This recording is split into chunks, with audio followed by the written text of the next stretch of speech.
Maximum পুরান ঢাকার মানুষ সকালের নাস্তা শুরু করে মাঠা দিয়ে। আজকে আমিও তাই সকাল সকাল বের হয়ে যাই এই মাঠা খাওয়ার উদ্দেশ্যে। এক গ্লাস মাঠা মাত্র 20 টাকা। ভাবলাম গ্লাস তো ছোট, মানে 20 টাকার ফুল, তাহলে কি আরেক গ্লাস খাবো। পরে একটু চালাকি করে সানা নিয়ে নিলাম 20 টাকার। মানে মাঠা আর সানা মিক্সড করে এক গ্লাসের দাম পড়লো মাত্র 40 টাকা।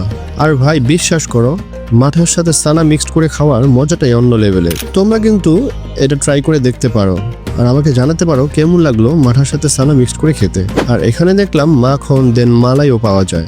মালাইয়ের বাটি 40 টাকা করে, আর মাখন হয়তো বা অনেকেই সানার সাথে অ্যাড করে খেয়ে নেয়। আর এই দোকানটা ধূপখোলা মাঠের পাশেই বসে।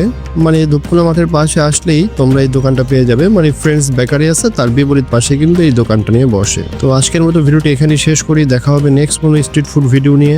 ওই পর্যন্ত সবাই ভালো থাকবেন। টাটা বাই, আল্লাহ হাফেজ।